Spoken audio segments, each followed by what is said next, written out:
ভগবদ গীতা হল শ্রীকৃষ্ণের বাণী। কিন্তু কে এই শ্রীকৃষ্ণ? তিনি হলেন হিন্দু বিশ্বাস মতে ঈশ্বর বা ভগবান বা দেবতা। তিনি যুগে যুগে বিভিন্ন রূপে দুনিয়াতে এসেছেন মানুষের কল্যাণের জন্য। তিনি রামায়ণ যুগে রাম হয়ে এসেছিলেন, আবার মহাভারত যুগে তিনি এসেছিলেন শ্রীকৃষ্ণের রূপে।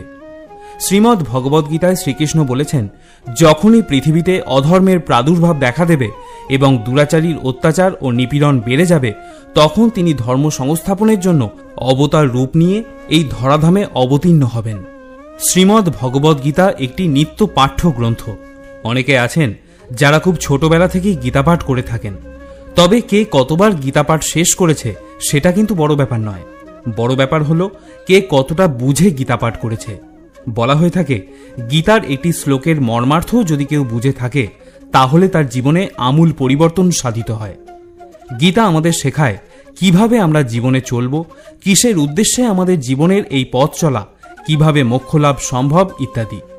আমি আমার অভিজ্ঞতা থেকে বলতে চাই, যতদিন যাবৎ গীতাপাঠ শুরু করেছি একটু অন্যরকম উপলব্ধি করতে শুরু করেছি। পশু পাখি থেকে শুরু করে সকল সৃষ্টির প্রতি একরকম মায়া কাজ করতে শুরু করেছে। আমাকে ভাবতে শিখিয়েছে, মনে প্রশ্ন জাগ্রত করতে শুরু করেছে, আমি এই পৃথিবীতে কেন। শ্রীমদ্ ভগবদ্গীতা শুধু পাঠ করলেই হয় না, উপলব্ধি করতে হয়। যতই উপলব্ধি হবে ততই জ্ঞানের আলো আসবে, সাথে আসবে মনের প্রশান্তি। গীতা আমাদের পথ চলতে শেখায়, তাই তিনি মাতৃস্বরূপা। এখানে প্রশ্ন করা যেতে পারে, গীতাপাঠ আমার জন্য কেন জরুরি? আমি শুধু এটুকুই বলবো, প্রত্যেকের জীবনে একবার অন্তত এই গ্রন্থটিকে পাঠ করা উচিত। এখানে যা কিছুই লেখা রয়েছে তা আমার কাছে খুবই বাস্তব বলে মনে হয়। জীবনের নানাবিধ সমস্যা এবং চিন্তাভাবনার সমাধান এই গ্রন্থে পাওয়া যায়। অথচ ভাবুন, আজ থেকে কত হাজার বছর আগে এই বই লেখা হয়েছিল। আর যেটা সব থেকে ভালো লাগে, এই বইটি শুধুমাত্র হিন্দু ধর্মের ব্যাপারে লেখা নেই, সমগ্র মানবজাতির কথা আছে। যে কোনো ধর্মের মানুষ এই গ্রন্থটি পাঠ করে উপকৃত হতে পারে। গীতা পাঠ করা এবং গীতা পড়া এই দুটির মধ্যে কিন্তু বিস্তর পার্থক্য রয়েছে। পাঠ বলতে বোঝায় শাস্ত্রীয় পাঠ বা শাস্ত্র নির্দেশিত নিয়ম মেনে পাঠ করা, যেমন স্নান করে শুদ্ধ বস্ত্র পরিধান করে পূর্ব বা উত্তর দিকে মুখ করে গীতা পাঠ করা। আর পড়া বলতে বোঝায় জ্ঞান অর্জনের জন্য পড়া। সেক্ষেত্রে যে কোনো ব্যক্তি যে কোনো সময় যে কোনো ভাবে এই গীতা পাঠ করতে পারে। অন্যান্য গ্রন্থের মতোই ভগবদ গীতাও পড়ার থেকে হৃদয়ঙ্গম করা এবং আত্মস্থ করার দাম অনেক বেশি। অনেকের মনে প্রশ্ন আসতে পারে, আমি তো লেখাপড়া জানি না বা সংস্কৃত উচ্চারণ করতে পারি না। অনেকে ভাবেন যে তারা বাংলা সরলার্থগুলি পড়তে চান। অনেকে বিভ্রান্ত হন যে গীতাপাঠ কোথা থেকে শুরু করব, কিভাবে শুরু করব, এগুলি না জানার কারণে গীতাপাঠ করা হয়ে ওঠে না। এগুলি ছাড়াও আমাদের জটিল মনে উৎপন্ন হওয়া নানান সমস্যাকে আমল দিতে গিয়ে আমরা গীতা বিমুখ থেকে যাই। কিন্তু এখানে আপনাকে জানাই যে গীতাপাঠ করতে যা প্রয়োজন হয় তা হলো আপনার মনের একাগ্রতা এবং গীতা জ্ঞান আহরণ করার সদিচ্ছা। এখানে চৈতন্য মহাপ্রভুর একটি ছোট্ট ঘটনার কথা বলতে ইচ্ছা করছে। ভিডিওটি যদি একটু বড় হয়ে যায় তার জন্য মার্জনা করবেন, কিন্তু একটু ধৈর্য নিয়ে শুনুন, আপনার নিশ্চয়ই ভালো লাগবে। শ্রী চৈতন্য মহাপ্রভুর নির্দেশে এক ভক্ত প্রতিদিন আশ্রমে আগত ভক্তবৃন্দকে গীতাপাঠ করে তার ব্যাখ্যা শোনাতেন। তিনি শুদ্ধভাবে গীতা শ্লোক উচ্চারণ করতে পারতেন না, শুধু তাই নয়, গীতার ভুল ব্যাখ্যাও করতেন। কিন্তু আশ্চর্যের বিষয়, যতক্ষণ তিনি গীতার আলোচনা করতেন অন্যমনস্ক ভাবের ঘোরে তার চোখ থেকে ক্রমাগত জল পড়ত। এইসব কিছুদিন দেখে অপর এক পরশ্রীকাতর ভক্ত চৈতন্য মহাপ্রভুর কাছে গিয়ে তার নামে নালিশ করলেন। তিনি বললেন, প্রভু, আপনি যাকে প্রত্যেকদিন গীতাপাঠের দায়িত্ব দিয়েছেন সে মহাপাষণ্ড। একে তো শুদ্ধভাবে গীতাপাঠ করতে পারে না, তার উপর কান্নাকাটি করে ভণ্ডামিও করে। শ্রী চৈতন্যদেব তখনই সেই ভক্তকে ডেকে জিজ্ঞাসা করলেন, তুমি যে গীতাপাঠ করে ভক্তদের ব্যাখ্যা শোনাও তার অর্থ কি তুমি নিজে বুঝতে পারো? সবিনয় সেই ভক্ত বলল, না প্রভু। তখন মহাপ্রভু আবার তাকে জিজ্ঞাসা করলেন, তাহলে তুমি কাঁদো কেন? তিনি উত্তর দিলেন, প্রভু, যখন আমি অর্জুন উবাচ বলি তখন আমি সরাসরি অর্জুনকে প্রত্যক্ষ করি, আবার যখন শ্রী ভগবান উবাচ বলি তখন আমি ভগবানকে সরাসরি প্রত্যক্ষ করি। এইভাবে অর্জুন ও শ্রীকৃষ্ণকে যেন আমি চোখের সামনে দেখতে পাই। তাদের কথোপকথন বুঝতে না পারলেও এই নয়নাভিরাম দৃশ্যে অর্জুন ও ভগবানকে একত্রে দেখতে পেয়ে সন্তুষ্ট হয়ে আমি কাঁদতে থাকি। শ্রী শ্রী গীতায় ভগবানও বলেছেন, ইয় ইদম পরমম গুহ্যম মদ ভক্তেষু অভিধাসতি ভক্তিম ময়ি পরাম কৃত্যা মামে বৈশত্য সংশয়। যিনি আমার ভক্তদের মধ্যে এই পরম গোপনীয় গীতার উপদেশ ব্যাখ্যা করেন, তিনি অবশ্যই পরাভক্তি লাভ করে নিঃসংশয়ে ভগবত ধামে ফিরে আসেন। এই পৃথিবীর মানুষদের মধ্যে তার থেকে প্রিয় আমার আর কেউ নেই, এবং তার থেকে অন্য কেউ আমার প্রিয়তরও নয়। তাহলে বুঝলেন তো, অন্তরের গভীরতা সহ যদি কেউ গীতাপাঠ অধ্যয়ন করেন, পাঠ করেন বা শ্রবণ করেন, তবে তিনি তার অর্থ বা ভাব না বুঝলেও ভগবান তার ভক্তের অর্থ ও ভাব বুঝে নিতে সক্ষম হন। এইভাবে শ্রদ্ধার ভাবে বিভোর হয়ে যিনি গীতাপাঠ করেন, তার মুক্তিতে কোনো সন্দেহই থাকে না। তিনি সমস্ত পাপমুক্ত হয়ে পুণ্যবানদের কাঙ্ক্ষিত পুণ্যলোক প্রাপ্ত হয়ে থাকেন। আপনি কোন ভাষায় গীতাপাঠ করলেন, কতটা শুদ্ধ উচ্চারণ করলেন, কোন অধ্যায় থেকে গীতাপাঠ শুরু করলেন, বা আপনি দিনের কোন সময়ে গীতাপাঠ করলেন, তার থেকেও অনেক বেশি গুরুত্বপূর্ণ হলো আপনি গীতাপাঠ করে কতটা জ্ঞান আহরণ করলেন বা কি শিখতে পারলেন, এবং কতটা ভক্তি ভরে শ্রীকৃষ্ণের মুখনিসৃত বাণী অধ্যয়ন করলেন। এই কারণে জ্ঞানী ও সাধু ব্যক্তিরা বলে থাকেন, পরমপিতা তার জাগতিক সন্তানদের কাছে আনুষ্ঠানিকতা নয়, বরং মনের ভক্তি আশা করেন। তাই সত্যি বলতে গীতাপাঠ করতে সাধারণ সুচিতা ও মনের পবিত্রতা ছাড়া আর কোনো কিছুরই প্রয়োজন নেই। তবে আপনি যদি আনুষ্ঠানিকভাবে তথা কোনো অনুষ্ঠান বা উপলক্ষকে সামনে রেখে গীতাপাঠ করতে চান, তাহলে আপনাকে কিছু সাধারণ নিয়মাবলী মেনে চলতে হবে। সেই নিয়মগুলি আপনাদেরকে অবগত করানোর উদ্দেশ্যেই আজকের এই ভিডিওটি আমি আপনাদের সামনে উপস্থাপন করতে চলেছি। এছাড়াও এই ভিডিওতে আপনাকে জানাবো গীতার প্রতিটি অধ্যায় পাঠে কি কি ফল পাওয়া যায় এবং প্রত্যেক অধ্যায়ের নাম মাহাত্ম্য। আশা করি সম্পূর্ণ ভিডিওটি আপনি মনোযোগ দিয়ে দেখবেন এবং শ্রবণ করবেন। গীতাপাঠ করার জন্য পবিত্র মন ও পরিষ্কার বস্ত্র পরিধান করে পবিত্র স্থানে আসন পেতে পূর্ব বা উত্তর দিকে মুখ করে বসুন। এরপর আচমন, বিষ্ণু স্মরণ, সূর্যার্ঘ্য, স্বস্তিবাচন, সংকল্প, আসন শুদ্ধি প্রভৃতি কার্যগুলি পর্যায়ক্রমে সেরে ফেলুন। এরপর তিলক ধারণ করতে হবে। এখানে বলা দরকার যে তিলক ধারণ না করলে কোনো কার্যই পূর্ণতা পায় না। বৈষ্ণব সমাজে এই মতবাদ প্রচলিত রয়েছে।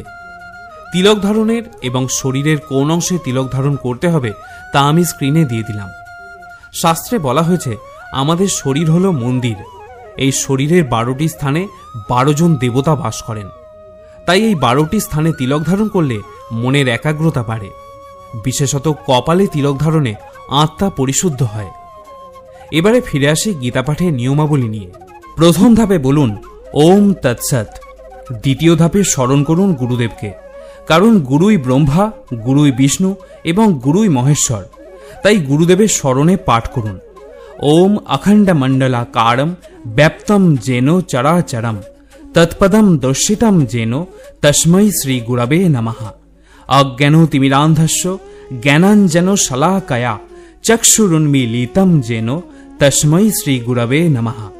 গুরুর ব্রহ্মা গুরুর বিষ্ণু গুরুর দেব মহেশ্বর গুরুরেব পরম ব্রহ্ম তস্मै শ্রী গুরবে নমঃ। গুরুমন্ত্র পাঠ করা শেষ হলে তৃতীয় ধাপে নিজের পিতামাতাকে প্রণাম করুন, কারণ পিতামাতাই আমাদের জাগতিক ঈশ্বর। পিতার প্রণাম মন্ত্রটি হল পিতা স্বর্গ পিতা ধর্ম পিতা হি পরম তপ পিতরি প্রীতিমা পণ্যে প্রিয়ান্তে সর্বদেবতা। এবার মাতার প্রণাম মন্ত্রটি পাঠ করার পালা। মাতা জননী ধরিত্রী দয়াদ্র হৃদয়া সতী দেবীভ্য রমণী শ্রেষ্ঠা নির্দশা সর্বদুঃখ হরা। ওম শান্তি রূপং সমারূপং স্নেহ রূপং শুভঙ্করীম সাক্ষাৎ ভগবতী দেবী মাতরং তাং নমামহম। চতুর্থ ধাপে ভগবান শ্রীকৃষ্ণ ও রাধিকার প্রণাম মন্ত্র পাঠ করবেন। শ্রীকৃষ্ণের প্রণাম মন্ত্রটি হল ওম কৃষ্ণায় বাসুদেবায় হরয়ে পরমাত্মনে প্রণত ক্লেশ নাশায় গোবিন্দায় নমো নমঃ। হে কৃষ্ণ করুণা সিন্ধু দীনবন্ধু জগৎপতে গোপেশ গোপিকা কান্ত রাধাকান্ত নমস্তুতে। এবার শ্রীরাধিকার প্রণাম মন্ত্রটি পাঠ করুন। তপ্ত কাঞ্চন গৌরাঙ্গী রাধে বৃন্দাবনেশ্বরী বৃষভানু সুতে দেবী প্রণামামি হরিপ্রিয়ে। পঞ্চম ধাপে সরস্বতী ব্যাসাদি প্রণাম মন্ত্র উচ্চারণ করুন। নারায়ণম নমস্কৃত্য নরং চৈব নরোত্তমম দেবীং সরস্বতীং চৈব ততো জয় মুদীরয়েৎ। ষষ্ঠ ধাপে হাত জোর করে ওম নমো ভগবতে বাসুদেবায় নমঃ এই মন্ত্রটি 3 বার পাঠ করে শ্রী শ্রী গীতাকে পুষ্পাঞ্জলি অর্ঘ্য নিবেদন করুন। এরপর সপ্তম ধাপে গীতা গ্রন্থটি খুলুন এবং হাত জোরপূর্বক পাঠ করুন ওম অশ্ব শ্রীমদ্ ভগবদ গীতা মালা মন্ত্রস্য শ্রী ভগবান বেদ ব্যাস ঋষি অনুষ্টুপ ছন্দ শ্রীকৃষ্ণ পরমাত্মা দেবতা অশোচান্য শোচস্তং প্রজ্ঞাবাদাংশ্চ ভাষসে ইতি বীজম সর্বধর্মান পরিত্যজ মামেকং শরণং ব্রজ ইতি শক্তি অহং তাং সর্ব পাপেভ্যো মোক্ষয়িষ্যামি মা শুচ ইতি কিলকম। এরপর অষ্টম ধাপে শ্রীমদ্ ভগবদ গীতার ধ্যান বা মঙ্গলাচরণ হাত জোর করে পাঠ করবেন। ওম হরি ওম তৎসৎ ওম নমো ভগবতে বাসুদেবায় অথ শ্রীমদ্ ভগবদ গীতার মঙ্গলাচরণম প্রারম্ভম। ওম পার্থায় প্রতিবোধিতাং ভগবতা নারায়ণেন স্বয়ং ব্যাসেন গ্রথিতাং পুরাণমুনিনা মধ্যে মহাভারতম অদ্বৈতামৃতবর্ষিণীং ভগবতী মষ্টাদশাধ্যায়িনীম অম্ব তাম অনুসন্দধামি ভগবদ্গীতে ভবদেশিনীম। এটি ছিল গীতার মঙ্গলাচরণের প্রথম শ্লোক। এরকম আরও 8টি শ্লোক তথা মোট 9টি শ্লোক নিয়ে গঠিত শ্রী শ্রী গীতার মঙ্গলাচরণ। যদি সম্ভব হয় তাহলে সবগুলি শ্লোকই পাঠ করবেন। মঙ্গলাচরণ পাঠ শেষ করে বলুন ওম ইতি শ্রীমদ্ ভগবদ গীতার মঙ্গলাচরণম সমাপ্তম। এরপর নবম ধাপে শ্রী শ্রী গীতা গ্রন্থখানি পাঠ করা শুরু করুন। ধরা যাক আপনি চতুর্থ অধ্যায়ের সপ্তম এবং অষ্টম শ্লোক দুটি পাঠ করবেন, তাহলে হাত জোর করে বলুন অথ শ্রীমদ্ ভগবদ গীতা চতুর্থ অধ্যায় জ্ঞানযোগ সপ্তম ও অষ্টম শ্লোক। এবার সংস্কৃত শ্লোক বলতে শুরু করুন। यदा यदा हि धर्मस्य ग्लानिर्भवति भारत अभुत्थानं धर्मस्य तदात्मानं सृजामहं परित्राणाय साधूनां विनाशाय च दुष्कृतां धर्म संस्थापनार्थाय সম্ভবামি যুগে যুগে।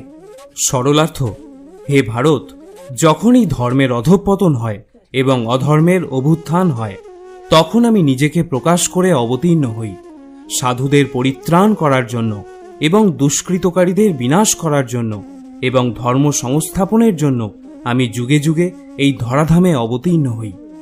দশম ধাপ।